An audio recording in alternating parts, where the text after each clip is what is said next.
السلام علیکم ورحمۃ اللہ وبرکاتہ۔ الحمد للہ وکفا وسلام علی عباده الذین اصطفى والتقى والعفاف والغنى، اما بعد فقد قال اللہ تبارک وتعالی فی القرآن المجید والفرقان الحمید، فأعوذ بالله من الشيطان الرجيم، بسم الله الرحمن الرحيم، قل إن كنتم تحبون الله فاتبعوني يحببكم الله، صدق الله مولانا العظيم، اللهم صل على سيدنا ومولانا محمد وبارك وسلم كما تحب وترضى عدد ما تحب وترضى۔ محترم و مکرم حاضرین، ناظرین، سامعین، بھائیوں، بزرگوں، دوستوں، عزیزوں، معزز خواتین، ہماری ماں بہنوں، تصوف کے عنوان سے جو بیانات کا سلسلہ پابندی کے ساتھ چل رہا ہے، تو اس میں موضوع چل رہا ہے اللہ والوں کی صحبت کا اختیار کرنا کتنا اہم اور ضروری ہے۔ وہ آپ کو پچھلے کلپ میں بھی جو ہے بتائی جا چکی ہیں، اب آگے بھی بتانے کے لیے جا رہا ہوں۔ اسے سن کر اس پر میں اور آپ اگر عمل کر لیں گے تو ہمارے عمل سے ہمارے اعمال درست ہوں گے، ہماری دنیا بھی درست ہوگی، ہماری آخرت بھی درست ہوگی، بشرطے کہ اللہ والوں کی صحبت اختیار کریں۔ تو موضوع چل رہا ہے، حضرت قاضی ثناء اللہ صاحب پانی پتی رحمۃ اللہ علیہ فرماتے ہیں کہ نور باطن راز سینہ درویشاں باید جست، یہ باطن کا نور درویشوں کے سینے سے تم حاصل کرو، یہ سینوں سے سینوں میں منتقل ہونے والا طریقہ ہے۔ تو یہ ذکر و اذکار اکابرین سے جو حاصل کرتے ہیں اور اس پر عمل کرتے ہیں تو اس کے اثرات اور ثمرات ہمارے سینوں تک داخل ہوتے ہیں، بزرگوں کے سینوں سے۔ تو اس سے دنیاوی معاملات کے اندر بھی برائی سے، گناہوں سے، بد کرداری سے، بد اعمالی سے اللہ رب العزت ہمیں بچا لیتے ہیں، اور آخرت کا توشہ تو بہت بڑا توشہ بنتا ہے۔ وہ جو ہے عاقبت کے سفر کے لیے وہ توشہ ہمارے کام آنے والا ہے۔ حضرت مفتی زین العابدین رحمۃ اللہ علیہ کو دعوت تبلیغ میں اللہ نے اونچا مقام دیا تھا۔ ایک مرتبہ ان کا بیان تھا، اور ان کا یہ بیان عاجز نے خود سنا، اور آج ممبر پر بیٹھ کر یہ فقرہ نقل کر رہا ہوں کہ انہوں نے بیان میں یہ کہا کہ جب تک تم کسی سے سیکھ کر ذکر نہیں کرو گے، تبلیغ میں جوتیاں چٹکانے کے سوا تمہیں کچھ بھی نہیں ملے گا۔ یعنی کچھ بھی کام کریں، تبلیغی کام کے اندر بھی جڑ کر رہیں یا دوسرے درس و تدریس کے کام کے اندر جڑ کر رہیں، ملنے ملانے کا سلسلہ، اعمال کے بنانے کا سلسلہ کریں، کچھ بھی کریں، جب اکابرین بزرگوں سے ذکر کا طریقہ اور اس کی اجازت اگر حاصل نہیں کرو گے تو پھر سارے اعمال بیکار جائیں گے۔ یہ بھرے مجمع میں انہوں نے فرمایا تھا۔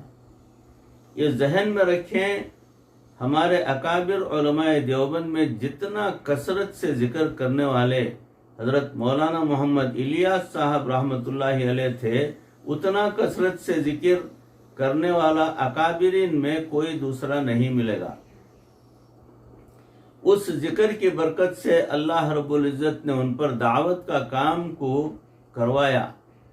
دعوت کے کام کو کروانے کا اصل مقصد وہی ہے کہ حضرت جو ہے زیادہ سے زیادہ اللہ کے ذکر کے اندر لگایا کرتے تھے اپنا وقت.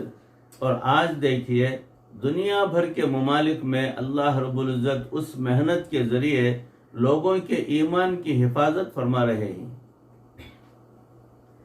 حضرت مولانا روم رحمۃ اللہ علیہ فرماتے ہیں کہ حق اور خاصان حق کی عنایت کے بغیر تم فرشتے بھی بن جاؤ گے تو تمہارا نام اعمال سیاہ کا سیاہ ہی رہے گا، اس کے اندر کوئی تبدیلی نہیں ہو سکتی. مولوی ہرگز نہ شد مولائے روم تا غلام شمس تبریزی نہ شد. مشہور واقعہ ہے. بیٹھے بچوں کو پڑھا رہے تھے حضرت. وضو کے لیے تالاب بھی قریب تھا تو اس وقت شمس تبریز رحمۃ اللہ علیہ آئے. انہوں نے آ کے پوچھا مولانا روم سے کہ این چیست، یہ فارسی میں این چیست پوچھا، مطلب یہ کیا ہے، یہ کیا ہے؟ این قال است، انہوں نے جواب دیا یہ قال ہے. حضرت نے کتاب مانگی اور لے کر پانی میں پھینک دیا، یعنی تالاب میں پھینک دیا کتاب لے کر. حضرت پریشان، پانی میں ڈال دیا. اور اتنی محنت سے کتابیں لکھی جاتی تھیں. یہ کوئی ایسا زمانہ تو نہیں تھا نا کہ پریس کے اندر جا کر جو ہے اس کا مضمون وہ فوٹو کاپی کرا کے اس کی پرنٹنگ نکالنا، اس کے بعد بائنڈنگ کرنا، پھر اس کے بعد کتاب بنا لینا. یہ ایسا کام نہیں تھا اس زمانے میں. اس زمانے میں قلم دوات لے کر سارے مضامین جو ہے ہاتھ سے لکھے جاتے تھے، صفحہ در صفحہ، صفحہ در صفحہ، صفحہ در صفحہ. وہ جا کر کہیں جو ہے 100 صفحے، 200 صفحے، 300، 400، 500 صفحے بنتے. پتہ نہیں کتنے سال لگتے وہ بنانے میں. ایسے جو نایاب کتابیں جو ہے فوٹو کاپیاں بنانے کی نہیں بلکہ ہاتھ سے لکھے ہوئے نسخے ہوتے تھے جو قلم اور سیاہی سے لکھے جاتے تھے.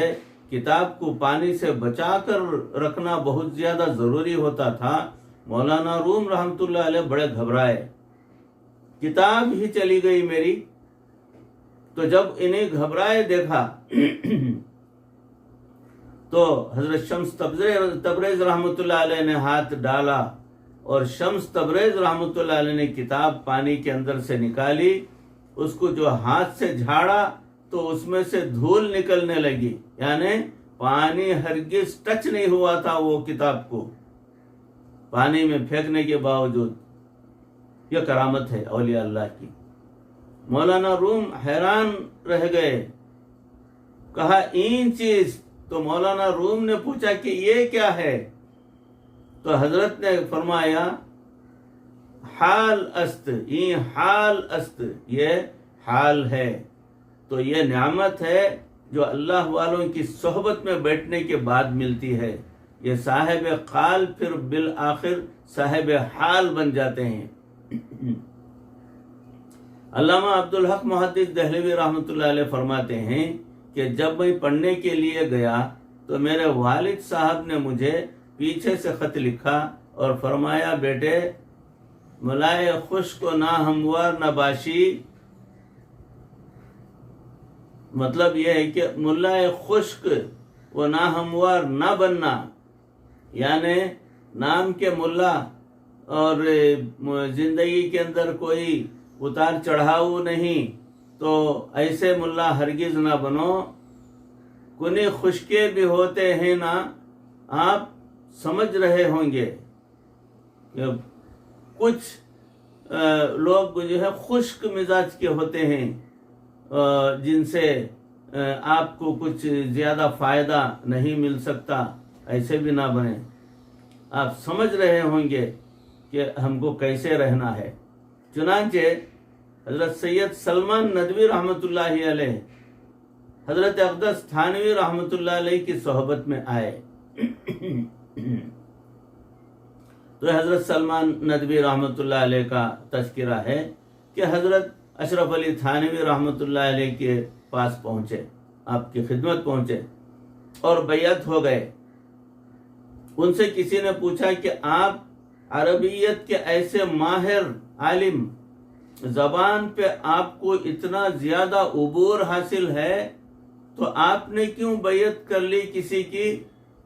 چنانچہ انہوں نے فرمایا کہ مجھے حضرت تھانوی رحمۃ اللہ علیہ کی صحبت میں جا کر اپنی جہالت کا اندازہ ہوا۔ ہر انسان کو اپنی پیٹھ نظر نہیں آتی۔ یہ ایسے جید علماء، علم کا سمندر، اور ساری زندگی علم سیکھنے سکھانے اور علم کو پھیلانے کے اندر ان کی لگتی تھی، کوئی دوسرا عمل ان کے پاس نہیں تھا، اس کے باوجود ان کو بھی ضرورت تھی بیعت کی، انہوں نے محسوس کیا۔ چنانچہ انہوں نے فرمایا کہ مجھے حضرت تھانوی رحمۃ اللہ علیہ کی صحبت میں جا کر اپنی جہالت کا اندازہ ہوا، یعنی اپنے اندر کی کیا کیا برائیاں ہیں وہ کھل کر سامنے آتی ہیں اولیاء اللہ کے ہاتھ پر بیعت کرنے کی برکت سے۔ تو تم مجھے بڑا عالم کہتے ہو، نکتے کی بات فرماتے تھے کہ اللہ نے اپنے محبوب صلی اللہ علیہ وسلم سے ایک دعا منگوائی جن میں محبت اہل اللہ کو اعمال پر مقدم کروایا۔ نبی صلی اللہ علیہ وسلم نے کیا دعا کی؟ اللہم انی اسألک حبک، اے اللہ میں آپ سے آپ کی محبت کا سوال کرتا ہوں، وحب عمل یبلغنا الی حبک، وحب عمل یبلغنا الی حبک، اور جو اعمال آپ کی محبت کو بڑھاتے ہیں ان کا بھی سوال کرتا ہوں۔ تو فرماتے ہیں اہل اللہ کی محبت پہلے، اعمال کی محبت کی دعا بعد میں فرماتے تھے۔ اس بات کی دلیل یہ ہے کہ صحبت اولیاء سے انسان کو نیک اعمال کی توفیق ملا کرتی ہے۔ اس لیے انہوں نے شعر کہا، ان سے ملنے کی ہی یہی ایک راہ، ملنے والوں سے راہ پیدا کر، ان سے ملنے کی ہی یہی ایک راہ، ملنے والوں سے راہ پیدا کر۔ حضرت مرشد عالم رحمۃ اللہ علیہ فرمایا کرتے تھے، اولاد کون دیتا ہے؟ تو سب کہتے اللہ۔ حضرت فرمایا کرتے تھے ماں باپ ذریعہ بن جاتے ہیں، پھر فرماتے بارش کون برساتا ہے؟ سب جواب دیتے اللہ، پھر فرماتے بادل اس کا ذریعہ بن جاتے ہیں۔ پھر فرمایا دلوں میں نور کون عطا کرتا ہے؟ سب کہتے مل کر اللہ، مگر شیخ استاد اس نور کے آنے کا سبب بن جاتے ہیں۔ کون سی عجیب بات ہے جو سمجھ میں نہ آئے۔ ملا علی قاری رحمۃ اللہ علیہ فرمایا کرتے تھے کہ ایک ہے نظر بد، بری نظر لگ جانا۔ حدیث پاک میں فرمایا گیا العین حق، کہ نظر کا لگنا برحق ہے، جس سے دوسرا بندہ بیمار ہو جاتا ہے، اور بچوں کو بھی نظر لگتی ہے کثرت کے ساتھ، کیونکہ بچے بہت ہی پیارے ہوتے ہیں، اور ہمارا تجربہ یہ ہے کہ نظر ان کو ماں یا باپ کی زیادہ لگتی ہے۔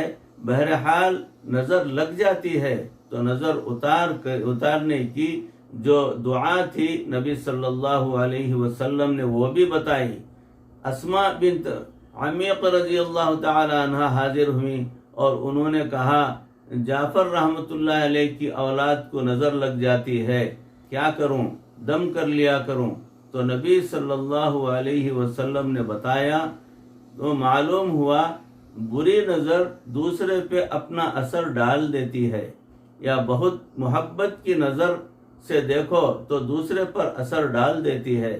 اب دیکھیے جس نظر کے اندر حسد ہے، جس نظر کے اندر عداوت ہے، جس نظر کے اندر بغض ہے، جس نظر کے اندر کینہ ہے، اگر وہ نظر دوسرے پر اثر ڈال سکتی ہے تو اہل اللہ کی وہ نظر جس میں الفت ہے، محبت ہے، اخلاص ہے، اللہ کی رضا ہے، پھر یہ نظر دوسرے پر اپنا اثر کیوں نہیں ڈال سکتی؟ حضرت ملا علی قاری رحمۃ اللہ علیہ کی صحبت پر برا اثر کے دلائل۔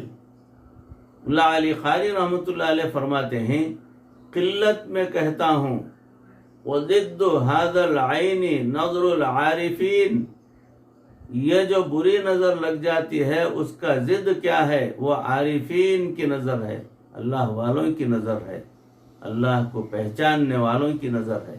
فَإِنَّهُ مِنْ حَيْثُ التَّأْثِيرِ الْكَثِيرِ، اس لیے کہ یہ عارف کی نظر بڑی مؤثر ہوتی ہے۔ يَجْعَلُ الْكَافِرَ مُؤْمِنًا، یہ کافر کو مومن بنا دیتی ہے۔ وَالْفَاسِقُ صَالِحًا، اور فاسق کو نیک بنا دیتی ہے، بدکار کو نیک بنا دیتی ہے۔ والجاہل عالما، جاہل کو عالم بنا دیتی ہے۔ والکلب انسانا، بلکہ کتے کو انسان بنا دیتی ہے۔ دیکھیں جنت میں کون جائے گا؟ انسان جائیں گے، مگر ایسی بھی مثال ہے کہ ایک جانور یعنی کتا کچھ اللہ والوں کے ساتھ لگ گیا تھا، انہوں نے بھی کہہ دیا کہ جاؤ، جان چھوڑو ہماری، وہ پیچھے پیچھے ساتھ رہا۔ اللہ اکبر، اس کتے کی محبت کو اللہ نے پسند فرما لیا، اور قرآن میں اس کا تذکرہ، وَقَلْبُهُمْ بَاسِطٌ ذِرَاعَيْهِ بِالْوَصِيدِ، اس کا تذکرہ فرما دیا۔ تو کسی پنجابی شاعر نے اس پر اشعار کہے کہ جب کتے کو کہا کہ تم چلے جاؤ تو اس نے آگے سے جواب دیا، یہ ہے کتا کہتا ہے نیکوں کے ساتھ لگا ہوا ہوں، میں بھی جنت میں چلا جاؤں گا۔ مفسرین نے لکھا اللہ نے اس کتے کو یہ خوشخبری دی کہ ہاں، نیکوں کی صحبت کی وجہ سے قیامت کے دن انسانی شکل میں تجھ کو بنا کر جنت عطا فرما دوں گا۔ اگر کتے کو انسان بنا سکتا ہے پاک پروردگار اور اسے جنتی بنا سکتا ہے، تو یہ نظر انسان کو اچھا انسان کیوں نہیں بنا سکتی؟ وہ فرماتے ہیں کہ اس لیے کہ یہ لوگ اللہ کے جمال کی نظر سے یہ لوگ بڑے منظور ہوا کرتے ہیں۔ تو یہ صحبت عجیب ہے، چنانچہ اتباع کی برکت دیکھیے، پیچھے چلنے والے کی، نبی صلی اللہ علیہ وسلم کی اتباع کی، جنہوں نے ان میں صدیقین تھے، شہداء تھے، صالحین تھے۔ یہ وہ جماعت ہے جن پر اللہ کی نعمتیں ہوئیں۔ بھائیوں، عزیزوں، بزرگوں، دوستوں، موضوع چل رہا ہے اللہ والوں کی صحبت کا۔